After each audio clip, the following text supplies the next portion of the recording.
I just escaped from a insane asylum, and I did this so I could wish you a happy Halloween. I also want to tell you about 8 triggers that I obtained in middle school that still affect me today. We're wasting time.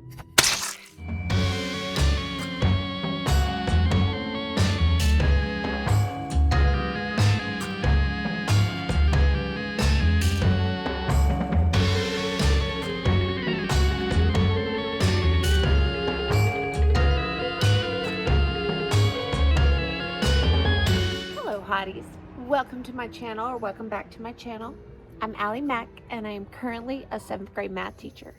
You know, while you're here anyway. Why don't you go ahead and click the subscribe button, ring the notification bell, so you don't miss any other videos from me.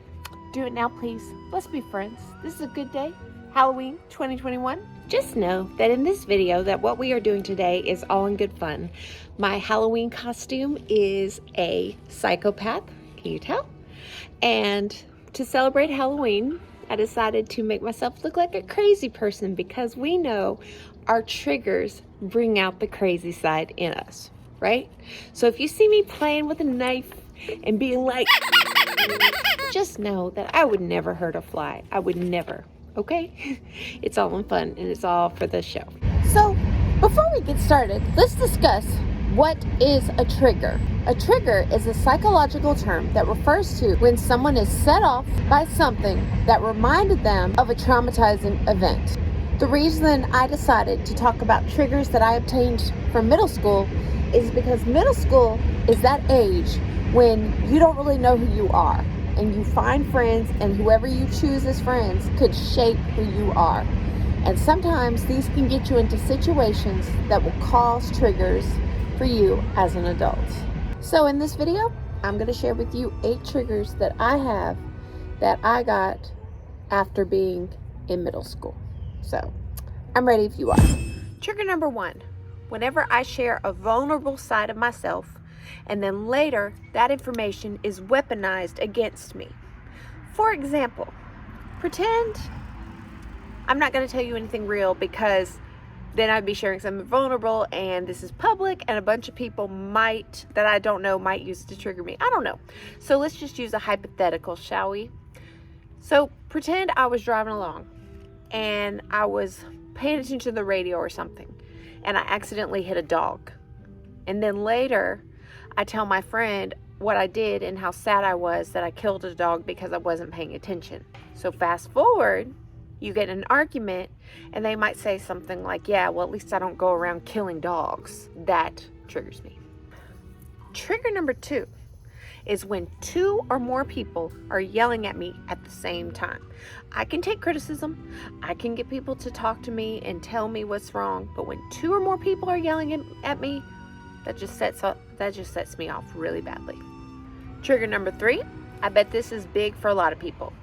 When you're accused of lying or doing something you did not do. Trigger number 4, probably big for a lot of people too. When I know for 100% fact someone is being mean to me.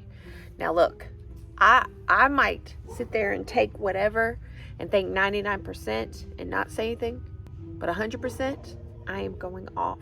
Trigger number 5, I don't do well with ultimatums. Usually if someone gives me an ultimatum, I'll do the one that's against what they want me to do. Trigger number 6, and this is a really big one. Really big one. When people take advantage of me for being a kind person. I know I'm kind, and so many times I get walked on for it, and most of the time it's unintentional. But if a person knows that I am kind and they're going to use that to manipulate me, don't do it, because when I figure it out, it's going to be bad. Trigger number 7. Now this one's not that big of a deal, but being forced to work in groups when I don't know anyone in the group. I'm usually shy, and I'm usually the one nobody will talk to. Trigger number 8, guilt trips. When people use guilt to manipulate you. I just can't stand that. And when I figure it out that that's what they're doing, I become a little bit psychotic. Leave me a comment below if you share any of the triggers that I do. I would also like to add that when you are working with middle schoolers or anybody, you need to be mindful of what triggers them, observe them, because this world, it's like everybody's really sensitive, and they do have a right to be, because these issues can cause problems later on. So just be a good person. Can we talk about middle schoolers really quickly? They are in such a vulnerable position, and this is going to be the time in their life where they are changed as a person. And many times, lessons and things they've experienced in middle school will follow them for the rest of their life. So I wanted to point out some things that I've noticed cause a startlingly surprising emotional effect that I've seen in middle schoolers. So, bonus content, oh yeah. Okay, so one thing that I've noticed that triggers all middle schoolers is when other kids talk about their mom. You want to trigger a middle schooler? Talk about their mom. Another thing is when they are embarrassed in front of their peers. You will see a major reaction there. Another thing, they can get a negative reaction towards the teacher when you punish the whole group. I know it's tempting, but don't do it. Oh, this is another one that I've noticed triggers them, and I do this often. Throwing away their snacks. They know I'll throw them away, but yeah, they still eat them. Also taking away their phone. That's a big one. Oh, and another thing. Being yelled at. Middle schoolers, and like most people, don't like to be yelled at. So more than likely, that sweet kid, if you decide you're going to pop off and yell at them, they might yell back. So you got to expect it. You wouldn't want someone yelling at you, right? All right, you guys. That is it for this video. If you found it helpful, informative, or even entertaining, please like, share, and subscribe. Have you subscribed yet? Okay, fine. I'll wait. Have you done it yet? All right, y'all. Comment below what you wore for Halloween this year.